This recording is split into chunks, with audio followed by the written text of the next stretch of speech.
This art, the entire thing is a piece of art. It's beautiful. Ma'am, can I speak with you for a second? I'm with Cut The Plastic News here in Denver. Jamie, I see you're a little upset by this. Yeah, that was Colorado history. It was Colorado history. Is it something? Is it a history that you're familiar with? Are you knowledgeable about it? Yeah, I mean, I'm a Coloradoan. I know that wasn't about. It was just about the fact that we had the Civil War. No, I don't know that everybody would agree that they would say that it was just about the Civil War. As a woman of color, you have to understand, I'm sure, how people with non-white skin have been oppressed their entire generations, and that the land that we're on today did not belong to the city of Denver and the state of Colorado and the United States of America, but that if you were to go read the battles that are depicted on there, those are massacres of tens of thousands of human beings that lived on this land before America came to it, and whose lives were massacred. I know there was a battle of Sand Creek. I know about that. Have you read all of the ones that are up there? I have not read all of them. Would you like to come take a look with me? I know that one is a massacre. I know that the battle of Sand Creek was a massacre. I know about that. The other battles were, I'm not familiar with the other battles because I have not read about those bouts of history. I can do that later because I have to work right now. Sure. And I understand that you're upset over seeing this, and that not everybody is going to find this as a beautiful piece of art or as just in time, and that there's a variety of mindsets that go about it. But so your emotion touched me, and so I wanted to ask if you were fully aware of because I've taken some time and videotaped and read some of the battles that are on there, and basically it's a story of people who speak a different language, who have a different culture, being executed for being different, so that their property, the land, the space that their culture claimed, could be taken over by another. No, I understand that. I mean, I totally, the Cheyenne, the Arapaho, the Ute tribes that were here. I mean, I was very saddened by hearing that the land was taken away. But yeah, this monument, yeah. So I don't know. So the statue's still floating around. It just got taken off its pedestal. Okay. Maybe they won't ever put it back up. I'm not sure if they will or not. Okay. So yeah, we're gonna get to it. Okay.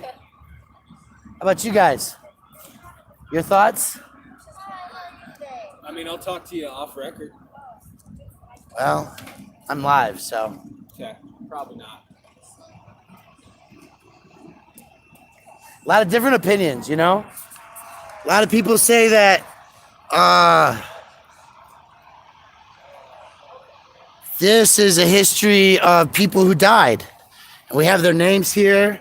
There's Private Jacob S. Guy in 1861, all the way to Private John Thomas Treacle in 1865. These are human beings whose lives were put out, right? 1962, the Colorado soldiers from the Civil War. Every single human being on this statue committed genocidal acts to indigenous people all around the state of Colorado. So it's not just about the fact that they helped to bring to the end of slavery. Yeah. Kenny. Yeah, Kenny. Do you want to give me your last name? Sure, why not? White? Yeah. What does this statue mean to you? This statue, well, Or what it meant was it was a monument to like one person who was part of Calvaries that committed genocidal acts all throughout Colorado during the late 1800s and early 1900s. Every single person that is on there committed genocidal acts to indigenous people all around this state. So that was a monument to white supremacy, because every person on this plaque is a white person. Every single one of them, and all they did was commit genocidal acts against indigenous people all around this state. And they called it a Civil War regiment to try to get away with their genocidal acts. But when someone snitched them out and Washington, D.C. sent out senators, they found out really quickly that they were not keeping peace. They were not securing the land in the area.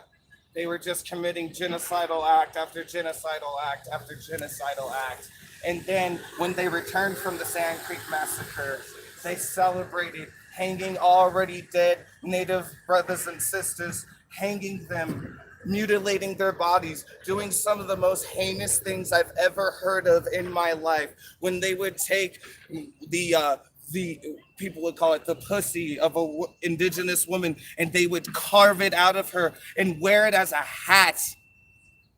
Do you think people are aware of that part of this statue's Of- history? No, not at all, because Colorado has done a job of trying to erase their history. They tried to do it for so long. They tried to make sure people don't know about the KKK that has a heavy presence here. People forget Stapleton was one of those grand wizards for the KKK. People don't know about this because Colorado tries to hide it so much because it wants to do tourism boosting, but it forgets its history of genocidal act after genocidal act after genocidal act. Are there other examples other than the Stapleton neighborhood and the airport and that kind of thing in this statue? What and the statues of Columbus Park, some of those things. Are there things beyond other things that you'd like to see addressed? Other things I'd like to see addressed. Names changed or statues taken down? Honestly, to me, I think that's okay. I'm more focused on something that's more important. I think we need to defund the police. People are doing the statistics. The numbers are coming out. Out of the 911 calls recently, only 3% needed them a police officer with a gun. We can get social workers, mental health workers. There are so many people who have so much more training dealing with people who are mentally unstable, someone who's having a bad day, other than someone who has a gun. Like, I want to put money into like public housing and funding and all this stuff, and that means taking it out of the absorbent police budget that we have in this city. Like what proves what you care about in your city is where the money goes. If you say you're about education, most of your money should go to education. If you're about public housing, go to public housing. If you want to be about it, like, put your money where your mouth is. And I'd call out the mayor on that. Like, put your money where your mouth is. Defund the police. He's increased the police budget year after year after year after year. And we have one of the highest murder rates in the country by police officers. 10th in the nation. Oh, and that's not even per capita. Per capita, we're way higher. We're way higher than that, and it's an extreme. It's a failure to serve the community properly. Like, when you're putting money into policing, you're creating a police state instead of putting something like, we're having this economic boom supposedly in Denver. Why don't we put our money into education, our money into public housing, our money into like maintenance and streets and all these other things that are super important for our neighborhoods? We don't need militarized police officers who break the Geneva Convention, who do heinous things that even I have friends in the military who wouldn't even dream of doing. Like, it's unacceptable.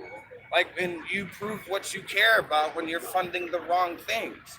And like, I was in a meeting with the mayor yesterday, and it seemed to me that he was equating the police budget to safety, when it's been proven time and time before, cops don't equal safety. Like, having proper housing equals safety. You want to prevent crime? You make sure people have a house over their head, food and water, access to showers. You give them all of those things. And then I can guarantee you the crime rate will basically disappear. I don't need to commit a crime if I'm not struggling to provide for my family and my children.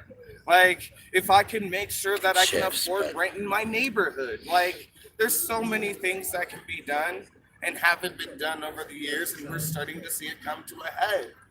Why did you come down here?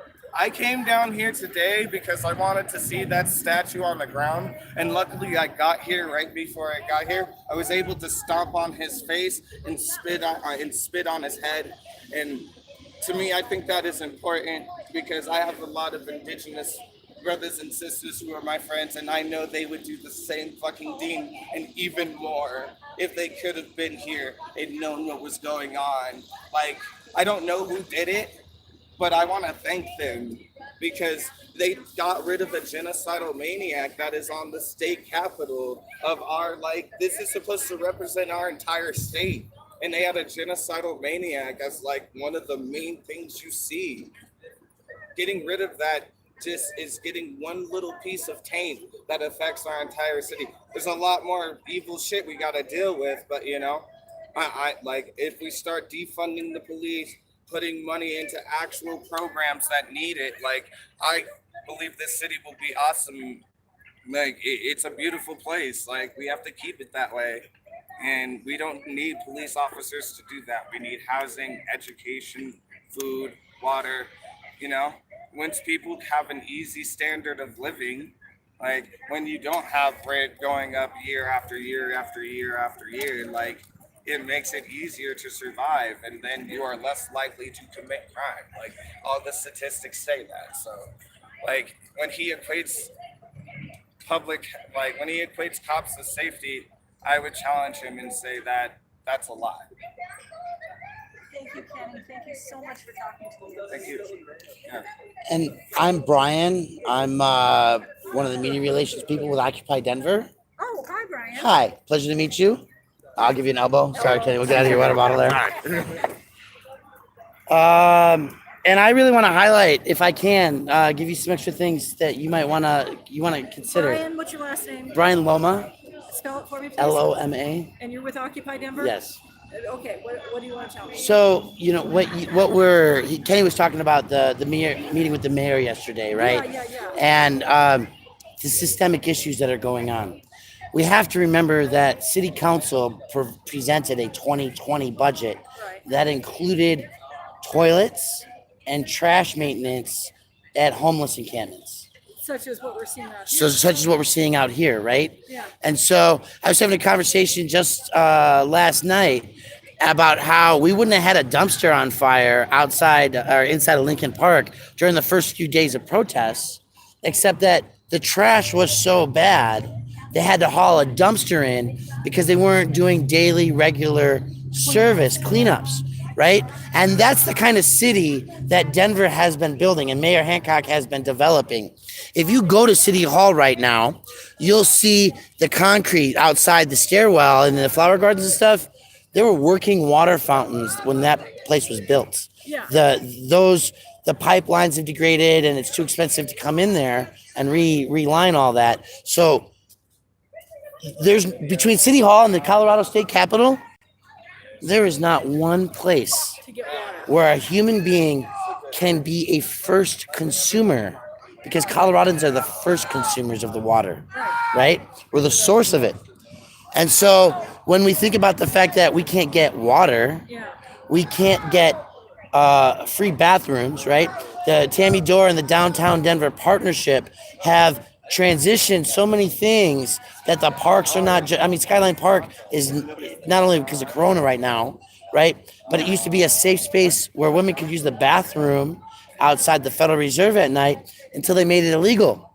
And if you go to citydata.com, you'll see that the per capita reported sexual assaults and rape have doubled from 2012 to 2018, from 350 per 100,000 people to roughly 700. Is that the entire city, or is that just? That's Denver. Yeah, that's Denver. That's just Denver, and that's just the reported ones. Because most homeless people don't report their sexual assaults. Exactly. Right? You have the reports done by the Sturm School of Law on the costs of homelessness. CU Denver's done looks at that as well, right? The reality is that this statue coming down overnight It wasn't the first attempt, No, I know right? that. There have been several times It's been when going on for weeks. there have been chains tied to this where people have tried to do things, right? Maybe it was too light. Maybe there were too many cameras around. I don't know what the answer was. But it's not just about the statue. It's about the idea that the leaders are still missing the points, Which is that we have to be better humans and take care of humans. If a mayor's job is to develop a city, he has to develop it for all human beings who live in it. And when you look at the Walton Street luxury apartment development that the mayor touted and how vacant it is compared to the occupancy of the space between the sidewalk and the road. And we could alleviate so much of that if we were developing a city that was inclusive for all income levels, right? I'm an employer. I'm not making $50,000 a year right now, right? Half that. COVID, right? That's where we're at right now in this world. Still got to pay rent. Yep. They didn't drop my rent. My landlord, the bank didn't drop the mortgage rates and everything on my landlord. Well, it's a crisis. We're going to reevaluate your property, right? So what the mayor is missing is that his job is developed for everybody, right? It's not to develop a higher sexual assault rate. It's not to develop more homelessness. It's not to create scenes and instances where there's more trash around here. If you want a beautiful city, you have to take care of all of its beautiful inhabitants. Thanks, Brian. I appreciate it. Thank you. very much.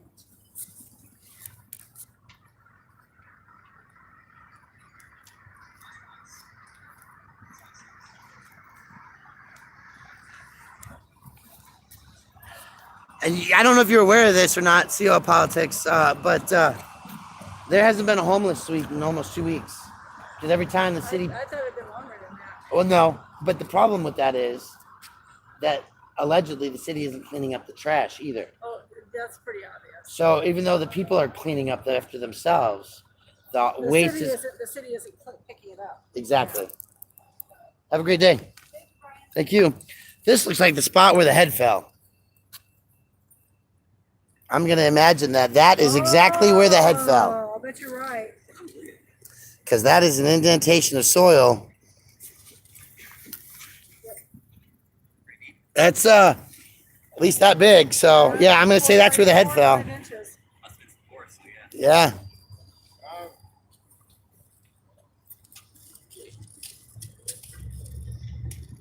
So earlier you asked if there were any other monuments that should come down or be renamed. I had one. The school board director, Tay Anderson, was saying that we should rename Stephen Knight. It's a school in South Denver, but Stephen Knight was an educator in Colorado who opposed busing, and that's sort of the hill that he died on. And so he was for segregation, and maybe we should not have schools named after him. I think it's kindergarten. Oh, that's even better. Get rid of the kindergarten where they're. I mean, we got the probation officers out of the kindergarten, so. There's the mascot for South High School. Yeah. It used to be, they switched it to Let's do this one right here, folks, because this is the one I think you wanna see. they are trying to officially change the mascot. So this one says Colorado Territory organized February 28th, 1861. So it was organized as a territory and admitted as a state 15 years later. Okay. So the territory to statehood means that you have to overtake and claim the space and the land in the name of those who are organizing it. That would be the United States of America. Okay. So when we look at these battles from 1962, 1964 is what's listed here, right? The war governors, they claimed the land and then they killed everybody who disagreed with them, basically. Anybody who wanted to say, this is our space, this is our community, this is our culture, right? These battles, Smoky Hill, Trading Post, Fremont Orchard, Sand Creek, right? Sand Creek was the end of it because by then they recognized that they were just bullies killing everybody. And so when you start with these wars in 1961, and you look at the people who died from 1961 through 1964, that's taking the place through statehood, right? Through 1965. The first 5 years or so of claiming the space for the new nation, which takes it away from the people who lived here already. So, folks, this is the statue missing, torn down overnight. If you were live with me, I went home, called it a night at a direct action that was not here. And we wake up this morning. The statue is missing. CDW, so glad to have you here this morning. Unsub Press, Nobody Special, Graham Guittard. These things were way before most of us were born. 100 years or more before most of us were born. Yo, Brian. One of the Fox News, or not, the Fox 31 guy, when I heard him doing an interview, he said that the state has confirmed that later, soon, maybe possibly today, they're going to be taking away these 2 cans and putting them in storage as well. So you're gonna be down here for a bit, right? No, actually, I have to work today. We're going to come back later. But if there's any auditors in Denver watching this live, and maybe we should call for some people to come out here and videotape this afternoon. Just watch the cannons and see them going, because they are absolutely representative of the idea of forts, of owning land and claiming space in a way that wasn't culturally normal. Oh, and even then, they used these cannons on women and children.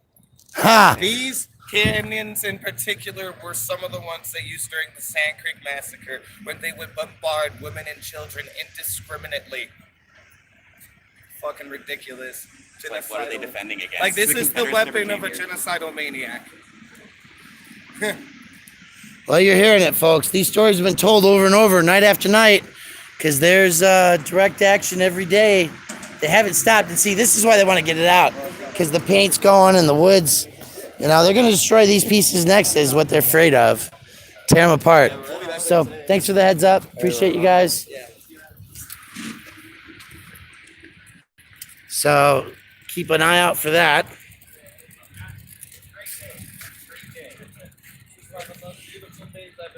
Clean up. So beautiful. I got a lot of indigenous friends who I know are gonna. Yes, this is a beautiful day in Colorado history for those who are Alzan, whose tribal connections, whose bloodlines are stained by this statue. Last chance for an interview. Nope. Well, the statue is "Don't Make America Suck" is what that one says. George Floyd. They are climbing the Capitol wall. As you can see, the windows they didn't bother to break the window, they just painted on it. Of course, they bothered to put the glass on the inside, not the outside. So, I mean the wood. I don't understand 1312. But this building, they keep trying to clean it, and it's just getting to a degree that the rocks are getting stained. Because every time they clean it, they come back at it again. And I'll be honest, some of this is really, really sad. These nice old doors to this building, the time, the millions of dollars invested. But here's an example. Some of those who run forces are the same who burn crosses. Well then. So this is an example of painting over and painting over and painting over. Because they keep trying to clean it, and then somebody comes back and retags it. You can see 2, 3, 4 layers there, and that's not good for the rocks. So it's really bad. It's going to stain it. It's going to soak it in. It's going to take layers off of it. And we don't really need that. So I have a feeling that they're not cleaning it because of that. But I want you to see this too. Those little concrete or those little blue purple barriers, they took those out. Now they got these giant concretes They're moved by forklift only. Right? Those little purple things that were the car stoppers. Humans could move those. So they stopped that.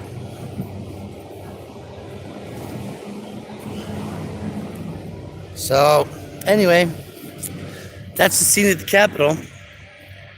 My name's Brian. If you don't know me, Cut the Plastic here on YouTube. We are occupying the city over and over again in so many different ways and so many different anger patterns that people are getting their messages across. And I am the press. That's right. And I am now a mobile press. I'll give you a hint. One of those is mine. And that's all you get to learn right now. I'm out. I love you. We'll talk to you later. Bye.